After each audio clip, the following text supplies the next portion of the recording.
दोस्तों स्वागत है आपका भगवत कुरिया यूट्यूब चैनल पे। दोस्तों अगर आप पहली बार हमारे यूट्यूब चैनल पर आए हैं तो सब्सक्राइब करना नहीं भूलें, बेल आइकन का बटन का दबाएं ताकि आपको हर नए वीडियो का नोटिफिकेशन मिलता रहे, और लाइक ज़रूर करें और अपने मित्रों को अधिक से अधिक शेयर करें ताकि आपके मित्र भी लाभान्वित हो सके। तो दोस्तों आज का जो टॉपिक है पैसिव वॉइस।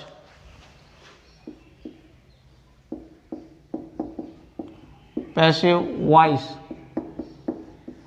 दोस्तों, जब एक्टिव सेंटेंस दे रखा होता है तो उसे जब हम पैसिव में बदलते हैं तो किन किन टेंस का पैसिव होता है, तो पहले ये जानकारी देखते हैं। Simple present,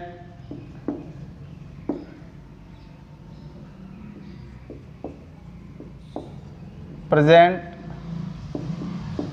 continuous, present perfect, simple past, past continuous, past perfect,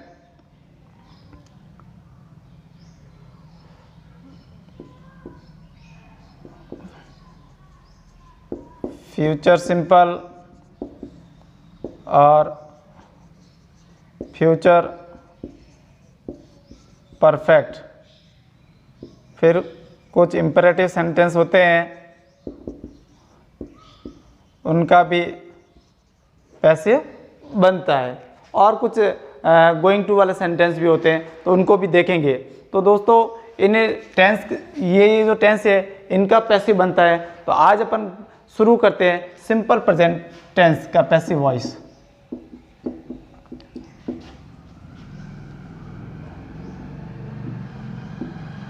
simple present tense का पैसिव वॉइस। तो दोस्तों जब एक्टिव से पैसिव बदलते हैं तो हमें किन किन बातों का ध्यान रखना चाहिए। तो पहले जो स्ट्रक्चर क्या होता है सिंपल प्रेजेंट के टेंस का, जो एक्टिव सेंटेंस का, तो सब्जेक्ट वर्ब का फर्स्ट फॉर्म होता है, इसमें एस या ई एस हो सकता है, नहीं भी हो सकता है, ऑब्जेक्ट होता है और एडवर्ब होता है। यह इसका एक्टिव सेंटेंस है, ये एक्टिव का स्ट्रक्चर है। तो दोस्तों जब इसे पैसिव में बदलेंगे तो जो सब्जेक्ट है वो ऑब्जेक्ट बदल जाता है और ऑब्जेक्ट सब्जेक्ट में बदल जाता है। तो जब पैसिव बनाएंगे तो ऑब्जेक्ट इधर आ जाएगा। प्रेजेंट सिंपल टेंस में जब प्रेजेंट सिंपल टेंस के सेंटेंस के जब पैसिव बनाते हैं तो उसमें ऑब्जेक्ट जब आगे आता है तो ऑब्जेक्ट किस में बदल जाता है, सब्जेक्ट में बदल जाता है। ध्यान रखना, जब सब्जेक्ट बदलेगा तो सब्जेक्ट के अनुसार हेल्पिंग वर्ब का प्रयोग किया जाता है। तो प्रेजेंट सिंपल की जो हेल्पिंग वर्ब होती है वो इज, एम और आर होती है। फिर जो वर्ब का जो सेकंड फॉर्म है, वर्ब का जो फर्स्ट फॉर्म है, यह वर्ब का थर्ड फॉर्म में बदल जाता है। फिर उसके बाद में बाई आता है, फिर जो सब्जेक्ट है वो इधर आ जाता है और सब्जेक्ट किस में बदल जाता है, ऑब्जेक्ट में। फिर उसके बाद में कुछ एडवर्ब्स अगर होती है तो वो हो जाती है। तो ये ध्यान रखना है। तो इसमें जो सब्जेक्ट है उसे डोर कहते हैं। तो ये जो होता है पैसिव का स्ट्रक्चर, किसका स्ट्रक्चर होता है, पैसिव वॉइस का स्ट्रक्चर। तो अपन एक सेंटेंस लिखते हैं, उसे सॉल्व करते हैं। देखिए, राम राइट्स अ लेटर, ये एक सेंटेंस है। अब इसे अपन पैसिव बनाते हैं। तो दोस्तों पैसिव बनाने के लिए ऑब्जेक्ट को आगे लाया जाता है। तो ऑब्जेक्ट हमेशा वर्ब के तुरंत बाद में होता है। तो ऑब्जेक्ट कब होता है, ऑब्जेक्ट वर्ब के तुरंत बाद होता है, ये ध्यान रखना है आपको। तो यहाँ पर पता चल जाता है कि वर्ब में जब एस या ई एस हो तो ये वो सिंपल प्रेजेंट या प्रेजेंट इंडेफिनिट होता है। दोस्तों कई सेंटेंस में ऐसे होता है कि अपन को वर्ब से पता भी नहीं चल पाता है। तो आपको ये ध्यान रखना है, जो आप अपने टेंस पढ़े हैं, टेंस के अंदर जो एडवर्ब दे रखी थी, जो महत्वपूर्ण एडवर्ब थी जो अपन को आपको बताई गई थी कि ये इस टेंस में होती है, एडवर्ब होती है, तो अपन पता कर सकते हैं कि वो कौन से टेंस की है। तो एडवर्ब के लिए आप हमारे पिछले जो वीडियो है टेंस के वो जरूर देख लेना ताकि आपको क्लियर हो जाएगा। तो जब अब वर्ब के तुरंत बाद में होता है तो वर्ब यहाँ पे राइट से है, राइट के तुरंत बाद में अ लेटर है, तो अ लेटर। अब दोस्तों अ लेटर ऑब्जेक्ट इधर आया तो सब्जेक्ट बन गया। अब अ लेटर सिंगुलर है तो इसके लिए हेल्पिंग वर्ब आएगी इज। फिर राइट की थर्ड फॉर्म होती है रिटर्न। फिर एक शब्द जुड़ता है बाई। फिर राम दे रखा है तो राम हो जाएगा। तो इस तरह यह एक्टिव सेंटेंस, ये एक्टिव वाक्य हो गया और ये हो गया पैसिव। तो दोस्तों इस तरह तो जब ऑब्जेक्ट को सब्जेक्ट में बदलते हैं तो उसके साथ हेल्पिंग वर्ब, तो सिंगुलर सब्जेक्ट के साथ इज, आई के साथ एम तथा प्लूरल के साथ आर हेल्पिंग वर्ब का प्रयोग किया जाता है। जैसे आई टीच हिम। तो दोस्तों ये एक सिंपल सेंटेंस है, टीच वर्ब की फर्स्ट फॉर्म है। अब इसका अगर अपन पैसिव बनाएंगे तो जब हिम इधर आ जाएगा तो हिम ऑब्जेक्ट सब्जेक्ट में बदल जाएगा तो ही हो जाएगा। ही सिंगुलर है इसलिए इज आ जाएगा। फिर टीच की थर्ड फॉर्म होती है टॉट, बाय आई का हो जाएगा मी। तो दोस्तों इस तरीके से ये सिंपल प्रेजेंट टेंस के पॉजिटिव सेंटेंस एक्टिव होते हैं, इनको जब पैसिव में बदलते हैं तो इस प्रकार होता है। अब आगे और देखते हैं कि जब नेगेटिव सेंटेंस दे रखे होते हैं तो अपन कैसे बदलाव कर सकते हैं। आप चाहते हैं तो साथ साथ स्क्रीनशॉट भी लेते रहिए। तो ये पॉजिटिव सेंटेंस का था। अब देखते हैं कि नेगेटिव सेंटेंस का।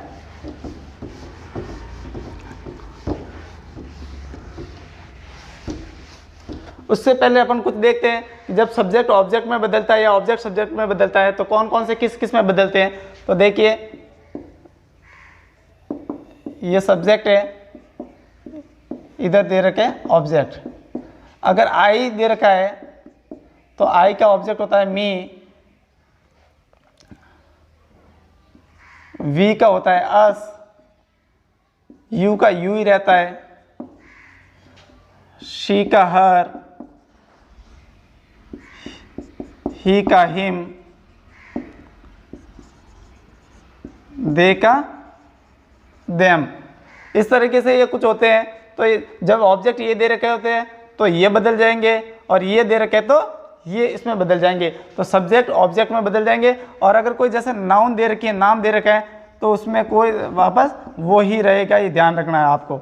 और इट दे रखा है तो इट का इट ही रहता है और ये साइलेंट रहता है, ये वापस ये नहीं लिखा जाता है।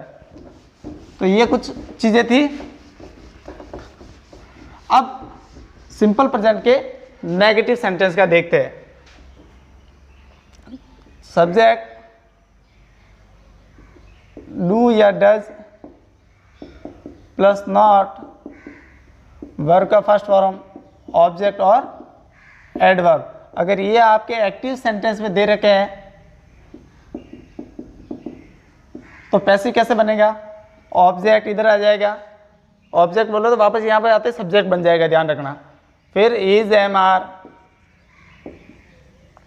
के साथ नॉट आ जाएगा, वर्ब का थर्ड फॉर्म बाय और ये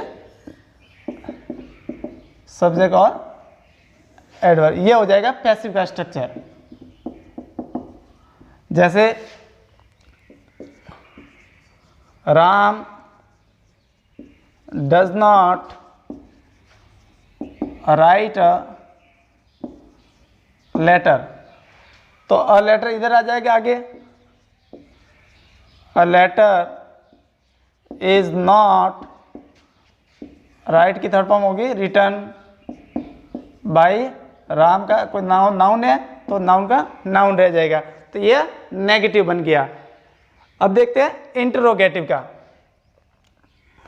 डू या डज,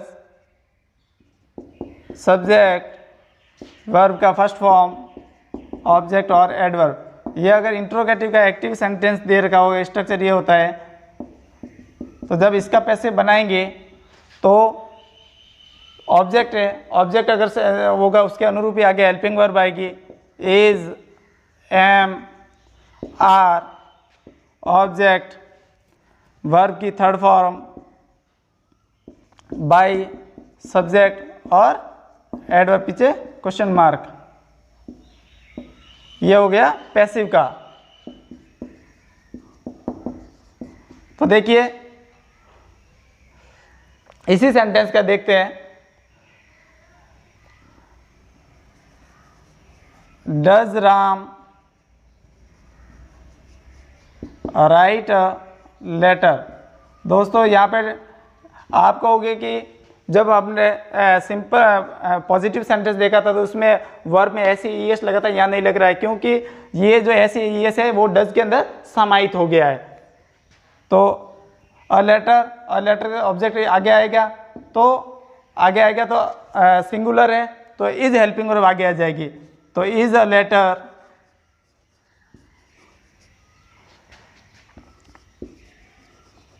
रिटर्न बाय राम। तो ये एक्टिव और ये पैसिव हो गया। अब देखते हैं इंटरोगेटिव सेंटेंस।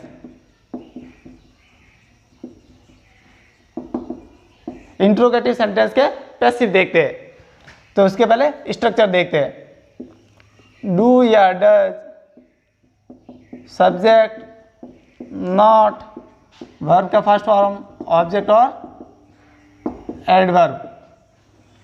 यह एक्टिव का स्ट्रक्चर हो गया है। जब पैसिव बनाएंगे तो ऑब्जेक्ट आगे आ जाएगा, ऑब्जेक्ट के अनुसार हेल्पिंग वर्ब जो होगी वो आगे आ जाएगी, तो is, am, are, object, not, verb की थर्ड फॉर्म, बाय, सब्जेक्ट और एडवर्ब। ये हो जाएगा पैसिव का स्ट्रक्चर। तो इसी सेंटेंस को आगे देखते हैं, या एक नया वो आई टीचिंग वाला देखते हैं। I do not teach, sorry, do I not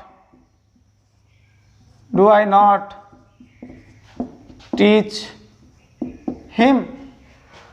तो जब ऑब्जेक्ट हिम को आगे लाएंगे तो ही हो जाएगा, ही के अनुरूप हेल्पिंग वर्ब इज आ जाएगी, तो इज ही, हिम का ऑब्जेक्ट का सब्जेक्ट ही में बदल गया, तो इज ही नॉट टॉट बाय, आई क्या हो जाएगा, मी। तो दोस्तों इस तरीके से आपके प्रेजेंट सिंपल टेंस के एक्टिव से पैसिव बनाए जाते हैं। तो दोस्तों विशेष रूप से ध्यान रखिए, सब्जेक्ट को ऑब्जेक्ट में और ऑब्जेक्ट को सब्जेक्ट में, और पैसिव वॉइस में हमेशा वर्ब की थर्ड फॉर्म का प्रयोग किया जाता है। तो दोस्तों इस तरह से आज का ये सिंपल प्रेजेंट टेंस के पैसिव वॉइस का वीडियो था। आपको आज की ये क्लास कैसी लगी? सब्सक्राइब करें, शेयर करें और अधिक से अधिक लाइक करें। धन्यवाद। जय हिंद, जय भारत।